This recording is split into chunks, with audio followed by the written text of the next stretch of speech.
একটা গল্প শোন। ওই যে চাঁপাই নবাবগঞ্জের একটা দুর্নাম আছে না, যে চাঁপাই নবাবগঞ্জের লোক একটু কৃপণ হয়। আসলে সব জায়গার মানুষই কৃপণ আছে, সব ধরনেরই মানুষ আছে, কিন্তু একটু ধরে নেওয়া হয় যে চাঁপাই নবাবগঞ্জের মানুষের মধ্যে একটা প্রচলন আছে কৃপণ। তার মানে তাদের আমরা নোংরা ভাবতে পারি না, সব জায়গার মানুষই কৃপণ আছে, নানান ধরনের। তবে চাঁপাই নবাবগঞ্জে একটু সন্দেহ করা হয় যে অনেকে চাঁপা সম্ভব। তো সে ঢাকা থেকে ঢাকা যাচ্ছে, তাই তো? ঢাকা যেতে লেগে কি ফুড ভিলেজে ধর থেমেছে বাস। এখন সবাই তো অনেক খরচ, 100 200 300 500 টাকা লাগবে। তো সে একটা ধান্দা করছে যে কি কেনা যায় করতে করতে দেখছে একটা পটেটো প্যাকেট, কত দাম? 10 টাকা। তখন তো সে মহা খুশি যে এত সুন্দর জিনিস ফুলে আছে চকচকে, ক্রাঞ্চি মানে যে মসমসে সুন্দর, কিন্তু একটু খাওয়ার পরে শেষ হয়ে গেছে। তখন সে নবাবগঞ্জের ভাষায় বলছে, আমিও তো ভালো পারি না, কিছুটা এরকম, আবে শালা টাকা দিয়ে কি বাতাস কিনে খানো না পিবে, মানে বাতাস কিনে খানো। সে ভাবছে যে বাতাস কিনে খেলা, আসলে তো ওর ভেতরে বেশি পটেটো ক্র্যাকার্স থাকে না, সামান্য থাকে। তারপরে ঢাকায় গেছে। হ্যাঁ, ঢাকায় যে বন্ধুর সাথে বেড়াচ্ছে, বন্ধুর সাথে বেড়াতে বেড়াতে একটু পরপরই গাড়ি থামে। তখন সে বিরক্ত হয়ে গেছে, কিরে এত গাড়ি থামছে। তবে যে আরে আবে শালা, তুই আমাকে হাটের দিনে কেন এই ঢাকার শহরে আনলি? এই যেখানে যাচ্ছিস খালি একটু পরপরই হাট বাজার। এবারে ট্রাফিক সিগন্যাল আসছে, তো ট্রাফিক সিগন্যাল যখন আসে তখন তো গাড়ি বন্ধ থাকে, বামে হ্যাঁ সোজা যেতে পারছিস না, ট্রাফিক সিগন্যাল। কারণ ট্রাফিক সিগন্যালকে সে মনে করছে হাট লেগ। আচ্ছা, এই ট্রাফিক সিগন্যালের সাথে একটা জিনিস শেখাই তোদের, গরুর গাড়ি কেমন জোরে যায়? আস্তে যায়। আর ঢাকা রাজশাহীতে গাড়ি কত জোরে যায়? মেলা জোরে। তাহলে যত শহর তত জোরে যাবে, যত হাইওয়ে আরও বেশি জোরে যাবে। তাহলে বাংলাদেশে কি ছিল? মাটি কাদা ভেঙে গরুর গাড়িতে আস্তে আস্তে যেত। তাহলে গরুর গাড়ির যে স্পিড, সেই স্পিডটা ঢাকা শহরেরও একই স্পিড। ঢাকা শহরে স্পিড বাড়তে বাড়তে বাড়তে বাড়তে একটা সময় কী হয়েছে, আবার কমতে কমতে কমতে কমতে কমতে এটাকে ক্লাইম্যাক্স বলে, সর্বোচ্চ গতি ক্লাইম্যাক্স। তারপর থেকে নামতে থাকলে এটা অ্যান্টি ক্লাইম্যাক্স। তাহলে গ্রামে যেটা গরুর গাড়ির স্পিড ছিল সেটা এখন ঢাকা শহরের স্পিড। আর গ্রামে বরং সবগুলো রাস্তা পাকা হয়ে গেছে, ইরাজ সেই রকম মোটরসাইকেল চালাচ্ছে 100 কিলো স্পিড, কিন্তু ঢাকায় তো সেই সুযোগটা নেই। তারপরে উল্টাটা হয়ে গেছে, যেখানেই সব থেকে স্পিড ছিল সেটা আস্তে আস্তে আস্তে আস্তে নষ্ট হয়ে যাচ্ছে। যে বড় লোক সে গরিব হয়ে যাচ্ছে, যার 500 বিঘা জমি তার জমি থাকছে না, যার 1 বিঘাও জমি ছিল না তার জমি বাড়ছে, রাইট? আচ্ছা, কি পনের ইংলিশ কি? মাইজার। আর যদি বেশি বেশি বেশি খরচ করে প্রডিগাল।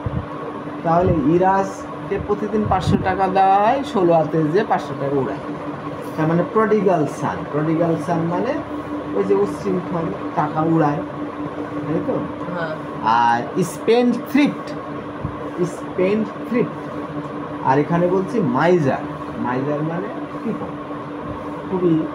আচ্ছা, এবার আস্থা একটু বুদ্ধির পরীক্ষা। সেটা হলো যে ছেলে মেয়ের ব্যাপার। ছেলে অতিরিক্ত খরচ করে, খারাপ। আর মেয়ে হলো একদমই খরচ করে না, ভালো। কিন্তু এটাও একদিক দিয়ে খারাপ। কিন্তু দুইটার মধ্যে পার্থক্য কী? একটা ছেলেকে আমি বলছি ভীষণ বড় লোক, একটা মেয়ের ক্ষেত্রে আমি যদি বলি তাহলে একটা মেয়ের অনেক বড় লোক। আস্থা যদি চাই প্রতিদিন 50 জনের সাথে কথা বলতে পারবে না, কথা বলতে পারবে। আর একিন 50 দিন পরে একজনের সাথে কথা বলতে পারবে। দুইটা দুই রকম হলো না? তাহলে ঢাকা শহর কি বললাম যে একদম স্পিড কম, গরুর গাড়ি চলছে।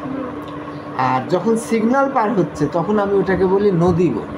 তাহলে ঢাকা শহরে অসংখ্য নদী আছে, নৌকা পার হওয়ার মতো। তাহলে তুই গাড়িতে ফেরি পার হওয়ার মতো, নৌকায় পার হওয়ার মতো না। তাহলে ঢাকাতে একটা রাস্তা ক্রস করতে গেলে ওই রকম হচ্ছে, প্রতিটা নদী। একইভাবে একটা ছেলে অনেক সাধনা করে একটা মেয়ের সাথে কথা বলছে, সম্পর্ক, আর একটা মেয়ে প্রতিদিন 100 জনের সাথে কথা বলতে পারছে। তাহলে ইরাজের যদি একটা মেয়ের সাথে কথা বলতে 100 দিন সময় লাগে, তাহলে একটা মেয়ের কত দিন লাগে? মেয়ের একদিন। মেয়েরও 100 দিনই লাগবে, কারণ 100, তুই তো 500টা মেয়ের সাথে কথা বলতে যে একটা মেয়ের সাথে কথা বলার সুযোগ পাইনি, হ্যাঁ, আর এই মেয়েটা 500 জনের সাথে কথা বলতে পারবে, কিন্তু সে 100 দিন পরে একজনের সাথে কথা বলে। একই হলো, মাথায় ঢুকলো না? অঙ্ক ঢুকলো না? ঢুকলো না? তাহলে এটার মানে কি? স্পেন্ড থ্রিফ্ট, মানে অতিরিক্ত খরচ করে, সে হলো স্পেন্ড থ্রিফ্ট, টাকা খালি উড়ায়। প্রডিগাল সান, মানে যে টাকা উড়ায়। তাহলে ব্যাপারটা কি হলো না? একজন হলো কৃপণ আর আরেকজন হলো স্পেন্ড থ্রিফ্ট, অতিরিক্ত খরচে। তাহলে একটা মেয়েকে আমরা কি বলবো? অতিমাত্রায় কৃপণ। প্রতিদিন 100 জনের সাথে কথা বলতে পারবে, কিন্তু 100 দিনে একজনের সাথে কৃপণ হলো। আর একিন 100 দিনে একজনের সাথে কথা বলার সুযোগ আসলো। তার মানে সুযোগ না থেকে তুই 1 কোটি টাকা আছে, প্রতিদিন 10 টাকা করে খরচ করছিস, আর আরেকজনের 50 টাকা আছে, সে ধার করে আরও 50 টাকা নিয়ে 100 টাকা খরচ করছে। দুই জিনিস হলো না? বোঝা গেল?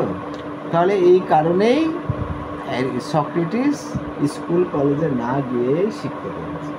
তুই কয়েকদিন পড়লে তোর মাথা যেটা হবে, 1 মাস 2 মাস 3 মাস পরে দেখবি তোর টিচার যা বলছে সেটার উত্তর দিতে পারছিস, আবার বই পড়া লাগছে না। কিন্তু ওই কোঅপারেশনটা হবে, কোঅপারেশনটা কম।